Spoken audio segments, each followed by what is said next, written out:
Shalom saudara dalam Tuhan. Saudara, saya rasa ini percakapan seru antara Elia Meron dengan Uniriva yang membuat Uniriva tidak berkutik membahas Alkitab. Nah saudara dalam Tuhan, mari kita melihat videonya terlebih dahulu sebelum kita memberikan komentar terhadapnya. Dan pastikan tekan tombol like, tombol subscribe, dan share video ini supaya menjadi berkat bagi banyak orang. Esensi dari pewahyuan di dalam kekristenan secara umum di dalam perspektif agama Abrahamik, hanya kekristenan satu-satunya keimanan yang mengelaborasi seluruh perjanjian lama dan menggenapi janji itu di perjanjian baru. Itulah alasan kenapa gereja berdiri teguh sejak abad mula-mula sampai sekarang untuk senantiasa mewartakan kebenaran Injil dan keselamatan bagi seluruh dunia. Seperti yang dikatakan oleh Yesus dalam Yohanes 8 ayat 24-25, sebab jikalau kamu tidak percaya bahwa akulah dia, Mesias ego eimi, kamu akan mati dalam dosamu. Datanglah dan percayalah pada Yesus, karena untuk apa engkau memiliki seluruh dunia tapi engkau tidak punya hidup, sia-sialah semua. Tanggapi argumen Elia lagi teman-teman. Kata Elia begini, menurut orang Yahudi, pertanyaan saya, kamu kalau membawa standar orang Yahudi, jangankan nabi saya, Tuhan yang kamu tuhankan saja, jangankan jadi Tuhan, jadi Mesias pun tidak diterima Elia. Kalau kita bicara menurut orang Yahudi, ya, jangankan nabi saya, Tuhan yang kamu tuhankan saja, jangankan jadi Tuhan, jadi Mesias saja ditolak. Kalau kita bicara menurut Yahudi, saya di sini tidak, parameter kebenaran saya bukan dari pendapat Yahudi, tapi saya membawa sudut pandang Yahudi terkait bagaimana mereka memahami Tuhan yang memberikan keselamatan kepada siapa saja. Apakah hanya kepada Bani Israel atau melulu dari Bani Israel? Saya sudah bantah datanya dengan adanya pengutusan Bileam sebagai nabi. Satu. Yang kedua adalah adanya daerah-daerah yang bukan Bani Israel diselamatkan. Baca Yunus pasal 3 nomor 1 sampai 5. Itu Niniwe, itu Bani Israel bukan? Niniwe kenapa diberikan keselamatan sama Tuhan? Apakah Niniwe adalah bagian dari Bani Israel? Apakah mereka bersunat? Tidak bersunat. Jadi kalau kita bicara tentang keselamatan Tuhan, ini esensi Tuhan yang kita pertanggungjawabkan di sini. Apakah Tuhan itu rasis atau tidak? Tapi segala argumen dari Elia menunjukkan Tuhannya Elia rasis, hanya berdasarkan dari Bani Israel, kesukuan saja. Sementara Tuhan yang kesukuan ini, kita bicara tentang perspektif Yahudi terhadap Yesus. Menurut anggapan orang, dia orang Yahudi, betul. Sebenarnya kalau kita bicara apakah ibunya orang Yahudi, saya pun sepakat. Bahkan kami sepakati ibunya orang Yahudi. Tetapi bukti bahwa Tuhan tidak hanya melulu kepada orang tuanya yang Yahudi, yang keturunannya Yahudi, seperti perspektif orang Yahudi bahwa dari keturunan mereka lah akan datang keselamatan itu. Makanya Yesus tidak punya bapak, karena konsep nasab itu harus dari bapak. Kamu lihat dalam kitab Lukas pasal 23, adekku Elia, Yesus itu dianggap Yahudi, dikatakan Yahudi karena dia dikatakan anak Yusuf. Siapa anaknya Yusuf? Ketika Yesus memulai pekerjaannya, menurut anggapan orang, baca dalam kitab Lukas pasal 23 pasal 3 nomor 23. Nih, saya bacakan nih. Ini anggapan orang terhadap Yesus tuh banyak di zaman itu, mengatakan dia dari Beelzebul, mengatakan dia adalah orang yang hasil zina bahkan sekalipun. Jadi di sini konteks yang saya katakan, keselamatan datang dari Bani Israel. Yesus itu tidak sempurna menjadi Bani Israel karena dia bukan anak kandung seorang laki-laki Israel. Dia adalah anak tiri dari laki-laki Israel secara silsilah dalam kitab kamu di perjanjian baru. Coba kamu baca silsilah baik Matius ataupun Lukas, dia menjadi keturunan Israel atau sampai ke Daud karena bapak tirinya yang tidak ada korelasi dengan kenasapan, ya. Nah, teologi tentang kitab Kejadian, ini aku yang nge-lag ya atau gimana? ya, jadi gitu ya. Ya, intinya jadi ada kontradiksi dari doktrin yang sampaikan Elia dengan realitas yang terjadi, bahwa satu, ada nabi yang diutus dari Bani Israel. Kedua, ada bangsa yang diselamatkan di luar Bani Israel, yaitu bangsa Niniwe. Yang ketiga adalah bahwa Yesus secara nasab itu tidak bisa dikatakan Bani Israel kalau memang menggunakan konteks perjanjian kekal keturunan Abraham tadi. Karena secara nasab gagal Yesus sebagai Bani Israel karena dia bukan dari anak bapak atau laki-laki dari Bani Israel. Saya tidak katakan dia bukan orang Bani Israel atau Yahudi. Saya akui bahwa perempuan ibunya itu, makanya dia dikatakan Ibnu Maryam. Tapi kalau kita bicara nasab, tidak ada nasab itu dari perempuan Elia, ya, karena nasab itu dari bapaknya. Makanya saya kasih contoh, Bani Israel itu punya berapa orang? Yakub itu punya ada berapa anak? Ada 13. Kenapa cuma disebut 12 Bani Israel? Kenapa Dina tidak disebut? Dikarenakan nasab itu hanya kepada lelaki. Ini menjadi rancu. Doktrin iman Yahudi dengan Kristen itu sudah berantem, kemudian ditambahi dengan doktrin yang datang kemudian yang mengaku-ngaku bahwa Yesus itu adalah silsilahnya sampai ke Daud melalui jalur Yusuf. Itu sebuah kebohongan publik loh, mengatakan bahwa Yesus adalah anak Bani Israel melalui jalur Yusuf. Karena secara realitas baik saya sebagai muslimah dan Elia sebagai Kristen mengakui bahwa dia bukan anak laki-laki Israel karena dia tidak punya bapak, ya, itu. Jadi pernyataan bahwa Yesus adalah keturunan Bani Israel itu adalah anggapan orang, ya. Dalilnya pun jelas dalam Lukas pasal 3 nomor 23. Dan saya bacakan sekali lagi ya. 1 Raja-Raja pasal 2 ayat 3 sampai 4. Lakukanlah kewajibanmu dengan setia terhadap Tuhan Allahmu dengan hidup menurut jalan yang ditunjukkannya dan dengan tetap mengikuti segala ketetapan, perintah, peraturan dan ketentuannya seperti yang tertulis dalam hukum Musa, yaitu Torah, teman-teman ya, supaya engkau beruntung dalam segala yang kau lakukan dan semoga Tuhan menepati janji yang diucapkannya tentang aku, yakni jika anak-anak lakimu hidup tetap di hadapanku dengan setia, dengan segenap hati, dengan segenap jiwa, maka keturunanmu takkan terputus dari tahta kerajaan Israel. Menariknya adalah orang-orang Bani Israel sudah banyak melakukan kemaksiatan, termasuk Salomo, teman-teman ya. Salomo sendiri, sorry, aduh, ini bermasalah ini laptop aku. Halo, tes. Jadi teman-teman kalau dilihat ya, berapa kali Bani Israel mengingkari, bahkan Salomo sendiri yang anak Daud itu mengingkari kesepakatan dengan Tuhan dengan menyembah kepada dewa lain.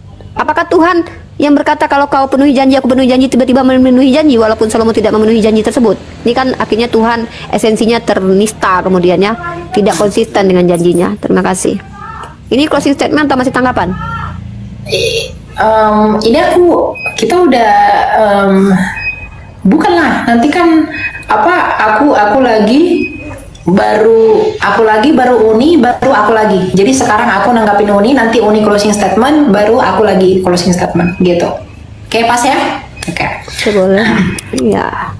Oke, nah yang pertama ya, kalaupun memang Uni itu menganggap dirinya sebagai Yahudi, kemudian mengatakan Yesus itu tidaklah Mesias dalam pemahaman orang Yahudi, bukankah orang-orang Yohanes dan lain-lain itu orang Yahudi?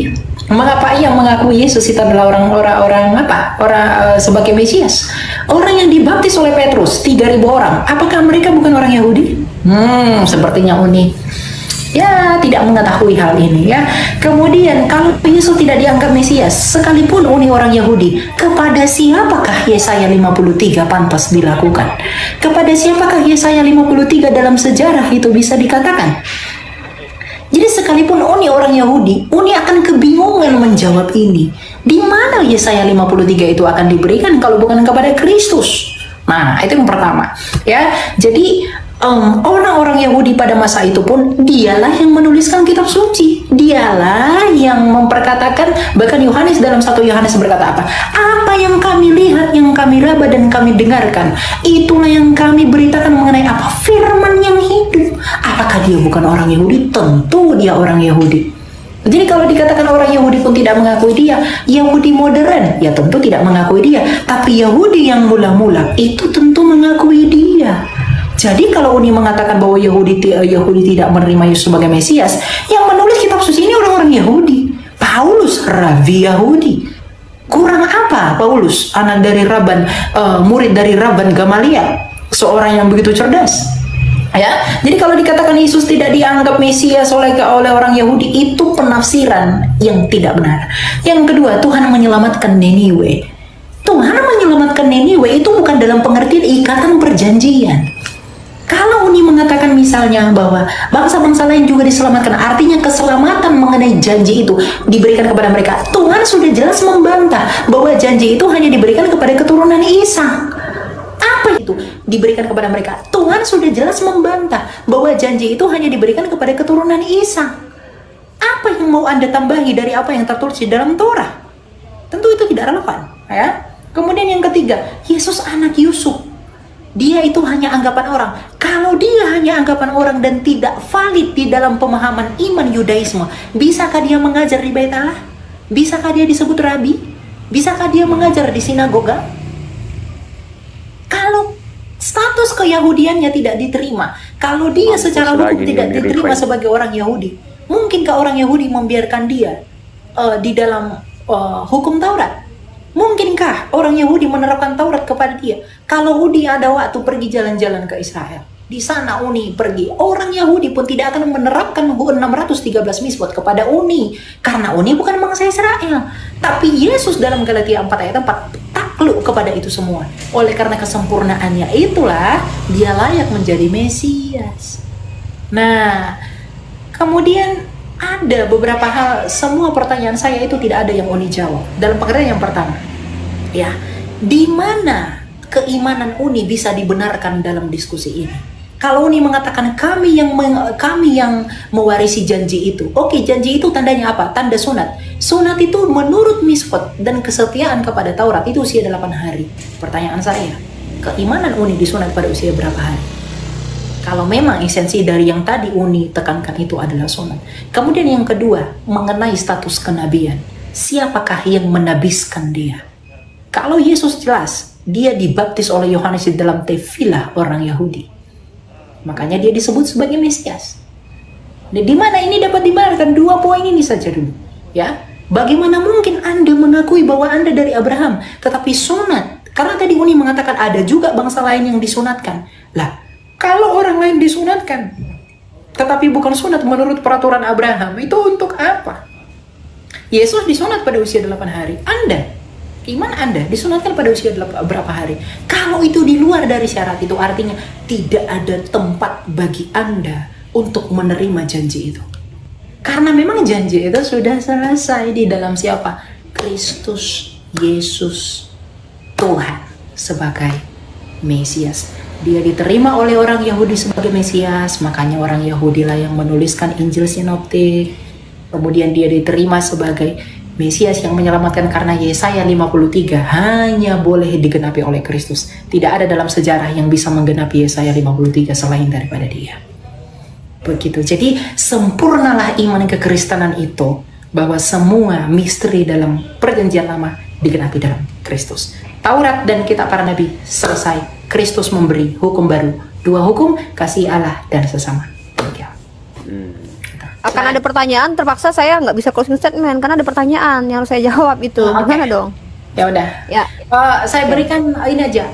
Uni waktu tambahan 5 menit gitu ya.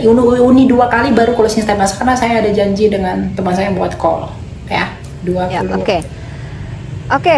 Pertama, saya tidak pernah mengaku sebagai orang Yahudi ya. Justru di sini saya mengingkari Tuhan itu rasis. Tuhan itu tidak rasis. Buktinya Tuhan menyelamatkan orang di luar Yahudi seperti Niniwe, dan juga Tuhan mengutus nabi lain dari yang bukan Bani Israel, yaitu Bileam tadi. Itu bukti bahwa Tuhan itu tidak rasis.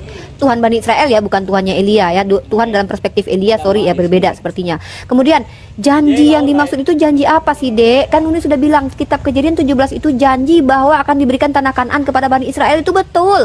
Tapi tentang keselamatan di mana di Kejadian 17 itu? Nah, sementara tanda perjanjian itu bukan hanya dilakukan, kita fokus di sunat. Tanda perjanjian itu bukan hanya untuk Bani Israel doang. Kan sudah Uni katakan tadi, bahkan yang dibeli di rumahnya Abraham juga disunat, Ismail juga disunat. Itu Tuhan yang katakan kok. Bahkan udah berapa ayat Uni katakan orang lain atau orang asing juga bersunat. Nah, terus Elia bilang, sunatnya seperti siapa? Seperti Abraham enggak? Emang Abraham sunat umur ke-8 apa? Hari ke-8? Enggak, Abraham tuh udah tua ketika disunat. Ya, jadi batasan umurnya ada yang tua, ada yang kecil. Emangnya Abraham di umur ke-8 dia? Tidak. Itu pahami juga itu, Abraham udah tuir, dia tuh udah alot. Pakai apa itu? Nggak tahu saya disunatnya pakai apa, saking udah alotnya. Kemudian itu saya tidak dapat jawaban juga tuh di Kejadian 17 di mana janji keselamatan itu harus datang dari Bani Israel. Nggak ada kaitannya. Itu janji sunat di mana Tuhan akan jadi Tuhan dari keturunan Bani Israel gitu. Lah, saya katakan begini ya, saya tidak mengingkari bahwa Yesus itu keturunan Bani Israel, bukan. Tapi dalam perspektif bahwa orang Yahudi itu menerima Mesias yang dari keturunan asli Bani Israel. Sementara Yesus itu dikatakan silsilahnya menuju Bani Israel bukan dari keaslian dia sebagai Bani Israel asli, bukan. Tetapi karena dia dikatakan anaknya Yusuf, nih menurut anggapan orang, nih anggapan orang yang keliru dituliskan di dalam kitab kalian menjadi doktrin kemudian. Nih, menurut anggapan orang dia anak Yusuf sampai ke Bani Israel, sampai ke Yakub, sampai ke Daud. Anggapan orang yang keliru dibenarkan dalam kitab kalian. Nah, inilah saya mengatakan bukan berarti Bani Israel saja yang mendapat keselamatan dan diberikan keselamatan atau menjadi juru selamat. Kenapa? Karena Yesus yang bukan bapaknya Bani Israel, hanya ibunya Bani Israel pun diberikan kuasa menjadi nabi. Itu saya akui sebagai Mesias. Inilah perbedaan kita. Kamu bersama dengan Bani Israel, tapi kamu tidak, kamu sama seperti Bani Israel, bahwa yang namanya Nabi itu harus dari keturunan Bani Israel, pokoknya harus. Sementara kamu juga akui bahwa Yesus bukan anak kandung dari seorang laki-laki Israel, tapi anak tiri dari laki-laki Israel. Kamu percaya dalam Matius, kamu percaya dalam Lukas, silsilah dia bukan dari bapak kandungnya. Inilah kenapa Allah secara hikmah, kenapa Allah hadirkan Nabi Isa tidak punya bapak, untuk membantah kesukuan ini, untuk membantah orang-orang rasis, membantah kebencian kepada satu kaum yang menganggap kaum mereka lebih hebat, lebih superpower daripada yang lain. Inilah Bani Yahudi. Orang-orang Yahudi bukan hanya sekedar tegar tengkuk lalu kamu bilang kamu percaya kepada Paulus. Inilah herannya saya dengan kamu. Saya lebih mengikuti Yesus. Kata Yesus apa? Hati-hati dengan ragi Farisi, kaum munafik. Kamu percaya kepada Farisi yang Yesus peringatkan kepada murid-muridnya, hati-hati dengan Farisi munafik. Dan kamu menganggap perkataan Paulus itu benar ketika dia mengaku bertemu dengan Yesus. Inilah ngerinya kalian gitu loh. Secara asumsi teologi silakan kamu benarkan Yesus itu keturunan Israel, bahkan silsilahnya bisa saya bantai, itu tidak benar karena banyak penghilangan nama orang di situ. Dipaksakan bahwa Yesus adalah keturunan dari Daud, sementara bergejolak tentang siapa Yesus menurut orang Yahudi pada zaman itu yang bukan tertulis dalam kitab kalian yang mengaku Yahudi. Dia dikatakan anak hasil zina dengan patera. Dalam Islam juga dikatakan bahwa Nabi Isa dituduh sebagai anak zina pada waktu itu. Nah, oke, saya fokus ke dalam Al-Quran. Esensi wahyu, sudah saya katakan, kata wahyu itu hanya muncul dalam Al-Quran, sayang. Dari kata waha. Dari esensi wahyu adalah komunikasi Tuhan dengan hambanya yang disebut dengan nabi atau rasul, di mana mereka diperintahkan, kalau nabi untuk dirinya sendiri, kalau rasul untuk umatnya. Untuk apa? Memberitakan firman Tuhan. Itu esensi wahyu, nggak ada janji-janji begitu ya. Walaupun kalau kita pakai bahasa Bible itu janji Tuhan, kembali saya katakan, janji Tuhan itu bukan janji karena rasisnya Tuhan. Bukan janji karena Tuhan itu memilah-milah siapa yang dia kehendaki untuk dipilih, siapa, bukan. Tapi janji Tuhan itu kepada Bani Israel, karena Bani Israel ini tegar tengkuk, harus ditetapkan janji kepada mereka. Mereka adalah umat tegar tengkuk, baik di kitab saya ataupun di kitab kamu. Mereka sering mengingkari apa yang Musa bawa. Makanya mereka dibuat perjanjian, diangkat buku Tursina di hadapan mereka, maka mereka harus memenuhi janji yang mereka berikan, Tuhan berikan kepada mereka, baru Tuhan penuhi janji kepada mereka. Saya bacakan tadi ayatnya di mana? Di dalam kitab, Masya Allah, terima kasih Bang alumni ya, ada meong itu ya. Nah, dalam kitab Raja-Raja sudah saya katakan dan kamu tidak bahas, kamu bilang masalah moral. Jelas di sini dikatakan, setiap Bani Israel harus menjalankan perintah hukum Torah supaya kerajaan Israel tetap. Kenapa kerajaan Israel tetap sampai ke Yesus sementara Bani Israel sangat mengingkari mereka? Sekarang Umi closing. Jadi closing statement saya. Dalam Islam jelas kata wahyu itu hanya ada di dalam Al-Quran kami. Esensi wahyu secara definisi baik etimologi, terminologi ataupun aksiologi itu adalah firman kehendak Tuhan yang diberikan kepada Nabi dan Rasulnya untuk diberikan kepada umatnya, baik itu perintah, larangan, janji ataupun informasi. Itulah yang disebut dengan wahyu dalam perspektif Islam. Dari mana sumbernya? Cek KBBI. Wahyu sendiri adalah informasi Tuhan, komunikasi Tuhan dengan para nabinya. Nah, janji adalah salah satu bagian wahyu. Itu dalam Islam ya. Sorry ya. Oke, saya katakan ya. Ya, jadi teman-teman harus paham ya. Wahyu itu hanya ada dalam bahasa Arab dalam Al-Quran, teman-teman ya. Saya sudah katakan dalam Al-Quran. Jadi yang berhak menjelaskan wahyu itu justru seharusnya orang Islam, karena orang Islam yang memiliki frasa wahyu itu. Padanan katanya dalam bahasa Ibrani adalah khazon. Silakan Elia jelaskan definisi khazon atau apapun itu. Janji Tuhan adalah salah satu dari pewahyuan. Jadi bukan hanya janji saja wahyu itu. Wahyu itu ada perintah Tuhan, ada larangan Tuhan, ada informasi Tuhan terkait apa-apa yang ingin Tuhan sampaikan. Contoh kalau kita lihat firman Tuhan di dalam hati pun ada di dalam kitab Torah Musa. Apakah itu wahyu atau tidak? Ketika Tuhan berfirman di dalam hati, ditulis dalam kitab Torah, 5 kitab Musa. Apakah itu janji? Tidak. Jadi kita tidak bisa diikat dengan apa yang Elia mau, yaitu esensi wahyu hanya janji. No. Lebih luas wahyu itu adalah kehendak Tuhan yang harus didengarkan hambanya melalui perantaraan nabinya. Itu dia wahyu, esensi wahyu ya. Jadi saya tidak sepakat dengan Elia bahwa wahyu itu hanya sekedar janji. No. Karena Tuhan tidak hanya berjanji. Tuhan memberikan perintah, Tuhan memberikan aturan, dan Tuhan memberikan hukuman. Menceritakan kisah-kisah orang terdahulu. Itu yang disebut dengan wahyu. Nah, setelah kita bahas tentang wahyu ini, mohon ke depan kita bahas bagaimana proses transmisi kitab suci kita secara ilmiah kita jabarkan menggunakan kaidah-kaidah keilmuan Elia. Itu yang sangat penting sebenarnya yang ingin saya bahas. walaupun tidak tersentuh sama sekali pada malam kali ini. Begitu Elia, terima kasih. Oke. Ya, silakan di end, Tony. Ini nggak bisa di end kayaknya. Udah pakai aja, nanti diulang lagi. Jadi kamu sama Enggak lah, aku enggak mau begitu. Aku orangnya sistematis. Saya nggak suka gitu. itu bukan sistematis, konsisten. Kalau sistematis itu kan tetet gitu. Ya iya, justru itu harus sistematis namanya. Konsisten. Sistematis itu kan teratur dari awal sampai akhir seperti itu. Apa kaitannya timer dengan sistematis? Oke, lanjut. Oke, jadi karena ini memang adalah closing statement, saya mengikuti adab dalam berdiskusi ya. Karena ini mungkin terkesan seperti debat meskipun kita tidak tahu parliamenterinya apa. Tapi ini yang mau saya sampaikan bahwa apapun yang tadi saya sampaikan, Uni itu berfokus kepada apa atau usahanya untuk membantah pendapat saya, tapi tidak bisa membenar. Baik, saudara dalam Tuhan, itu videonya kita simak percakapan antara Elia Miron dengan Uni Rifa, di mana percakapan ini sangat seru, membahas tentang iman Kristen, membahas tentang ketuhanan Yesus Kristus, dan banyak hal mereka bicarakan di video tadi. Kita sudah simak bersama, dan saya hanya mau sampaikan beberapa hal dari apa yang mereka sampaikan, bahwa di dalam iman Kristen ya, Yesus itu adalah Tuhan. Nah, itu tidak bisa disangkal, saudara dalam Tuhan, dan banyak bukti di dalam Alkitab itu sendiri. Ya, memang banyak hal mereka sampaikan tentang Kristen dan juga tentang hal-hal lainnya. Tapi ya, apapun yang mereka sampaikan tentang itu, saya rasa itu tidak menjadi persoalan. Ya, kalau kemudian mereka membahas Alkitab tetapi tidak pada tempatnya, selalu salah, selalu ngawur, ya saya selalu katakan tidak menjadi masalah. Itu tidak mengurangi nilai iman Kristen itu sendiri, tidak mempengaruhi iman kami sebagai orang Kristen gitu loh. Kalau kemudian ya Uni Rifa membahas Yesus dan berusaha membuktikan bahwa Yesus bukan Tuhan, saya katakan bahwa silahkan saja.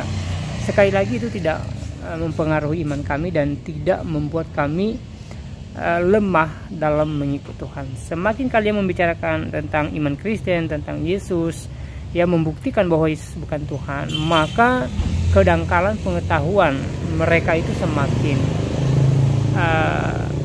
nampak, ya, semakin nampak jelas di permukaan, ya. Nah, saudara dalam Tuhan, saya perlu tegaskan bahwa di dalam iman Kristen, Yesus adalah Tuhan. Itu tidak bisa disangkal. Sudah banyak bukti yang boleh kita pegang di dalam Alkitab. Ya, bahkan Yesus sendiri menunjukkan diri sebagai Tuhan dengan berbagai cara, dengan berbagai mukjizat, dan juga dengan mengatakan bahwa memang Dia yang ilahi gitu loh. Dia adalah Tuhan sendiri. Ya, memang banyak orang di luar sana berusaha membuktikan bahwa Yesus bukan Tuhan. Salah satunya adalah Uni Rifa dan ada beberapa orang lainnya, ya, terutama para mu'alaf. Nah, saudara dalam Tuhan, sekali lagi, apapun yang mereka sampaikan itu tidak menjadi masalah, ya. Itu tidak mengurangi nilai keimanan bagi kekristenan, ya. Tidak ada ngaruhnya sama sekali, ya. Karena bagaimanapun kami percaya akan hal itu, ya. Kami percaya apa yang ditulis dalam Alkitab. Dan saudara, seperti apa tanggapan saudara setelah melihat cuplikan video tadi? Ya, silakan silakan tulis tanggapan atau komentar saudara di kolom komentar. Tuliskan tanggapan atau komentar yang baik, yang positif, yang membangun, pastinya yang memberkati kita sekalian, ya. Dan kiranya Tuhan Yesus senantiasa memberkati kita semua. Dan di kesempatan ini saya ingatkan kita supaya kita tetap semangat menjalani hari-hari kita. Pastinya hari-hari ini kita diperhadapkan dengan berbagai hal, entah itu sukacita atau duka cita. Tapi apapun yang kita alami hari-hari ini, mari kita tetap semangat, ya. terutama semangat memuliakan Tuhan, ya, dan juga tetap mengandalkan Tuhan. Karena kalau kita mengandalkan kekuatan kita itu, kita punya kemampuan itu sangat terbatas, ya. Kita punya kemampuan itu sangat terbatas. Jadi dalam hal ini kita butuh yang tidak terbatas, ya. Jadi mari kita tetap semangat, ya, terutama menjalani aktivitas kita, ya. Jikalau saat ini kita dalam berbagai persoalan, dalam berbagai pergumulan, ya, jangan kecut dan tawar hati, ya. Kita harus tetap optimis, ya. Menjalani hidup itu harus tetap optimis, jangan pesimis, ya.